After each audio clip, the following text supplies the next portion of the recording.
Hi there, I'm Araneatrox from the LAN Network, and with me is TotalBiscuit. Hi there. Hi there. For those of you that aren't aware, I'm just going to introduce yourself. Yeah, of course. You come from Warcraft Radio, and originally, yeah, a long time ago that was. I was back in. I joined that in 2005. I mean, the station shut down in 2010. Yeah. And after that, I went and did my own thing over at CynicalBreak.com, and then obviously the YouTube thing became big, and that's now my career path. Yeah. Then you've moved into Shoutcraft, into the StarCraft 2 community. Yeah. Is there any sort of adjustments you've had to make between Warcraft and the StarCraft community itself?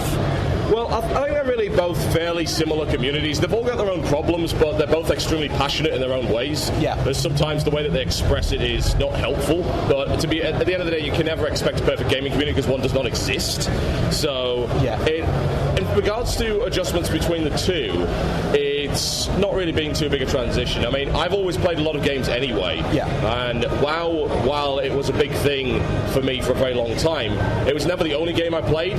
So I was big into RTS a long time ago. I started off playing Dune 2, the Building of a Dynasty, I believe they called it the subtitle. They had Battle for Arrakis and Building of a Dynasty, same game I think. But yeah, I was playing Dune 2 on my Acorn Archimedes machine a long time ago, and I got into RTS that way, and I used to play the old Command & Conquer games, and I was huge into RTS. I'd buy any RTS I could see. Yeah. So to me, funnily enough, I didn't play a lot of StarCraft 2, but I played a huge amount of Warcraft 2. I was big into that.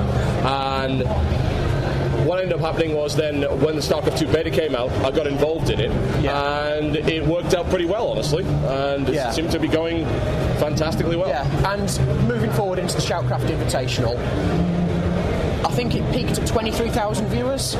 Yeah, which is pretty decent numbers for a first one. Yeah, it's not bad. I mean, it's showing 110,000 uniques over the course of 11 hours, and that was on Justin TV. And then we had, I think the first game that I put up got another 65,000 on top of that. So there's been a really positive reception to the way the Shoutcraft Invitational went. I think that perhaps people are maybe getting just a little bit tired of very long leagues. I think this is one of the main criticisms of the NASL, for instance. Yeah, it's been going on too for 3.5 months now. Yeah, so. And people, I'm not saying the NSL's bad. What I'm saying is that people are hard pressed to care about it.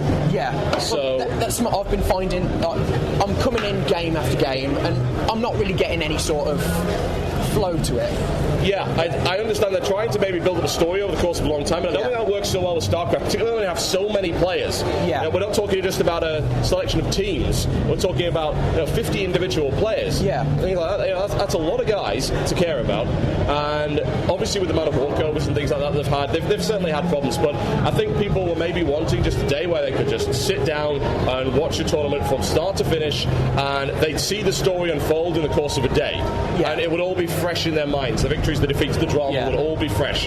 But I think you said yourself that 11 hours may be a bit too long. Yes, yeah. It was, the idea was to make it easy on the players, and in reality the problem is if you've got something that goes on for that long, it makes it a bit... the players have to hang around a long time, which is okay, because I mean they could just ladder and things like that, but I think splitting it over 2 days makes more sense. So I think the next tournament's going to be a 2-day event. We'll do round of 8 on the first day, then we'll do round of 4, bronze match and finals on the second day. That should be much easier for people. Sounds reasonable. And any plan for that being scheduled, or any we should probably let you know within the next week when that's coming, and hopefully with the first invite as well. We've had an awful lot of interest. We had interest obviously from some of the biggest players here, and some of the players that we missed. Some people actually wanted certain players that weren't there. Yeah, that's going to change. We can have that. It did seem like you just focused on the European community. Yeah, it was purely European the first event. It was really down to we wanted a smooth running tournament. Yeah, and we knew it would be smooth if it was live and on the European server, because there wouldn't be any lag, there wouldn't be any disconnect. We had one disconnect in 11 hours. Yeah, that's pretty good. Due to internet going down. Yeah, exactly. Moro's player house, the entire internet connection went down. We couldn't have avoided that. Yeah. And that doesn't mean that the next tournament's going to be European only. Yeah. I'm looking into trying to get an American. I've had interest from Koreans.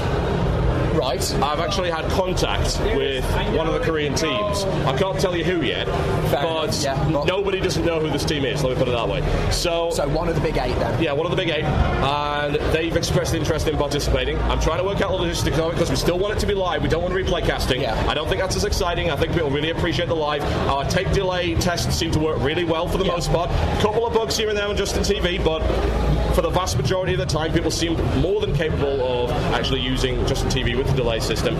So I'm still trying to figure out exactly how we'll be able to bring Americans, Europeans, and Koreans into a live environment with not excessive lag happening. Yeah. But I'm working on it. I'll see what I can do. If it's possible, I'll of course bring the Koreans in. No question. Excellent. Any final words before we let you get off? I'd like to thank everyone that's watched not only the Shoutcraft Invitational, but things on my YouTube channel and has been supporting the channel and the casts. And also big thanks to Team Liquid, who've been particularly supportive lately and obviously do a ton of stuff for the StarCraft community. To wellplay.org as well, who've been doing an absolutely fantastic job, who've offered to help perhaps with Shoutcraft Invitational 2, which will be really great. And perhaps, yep. They're looking to maybe make a few assets because people really like the intros and things that we had. We could probably do better than that. So Well Played has expressed some interest in getting involved in that, so thank you to them. And also, I think probably the last thank you is really going to go to the players who entertain us all the time. And they're really hard-working guys. They should be appreciated and they should be rewarded for it. All right, well, cheers, thanks for that. Thank you very much.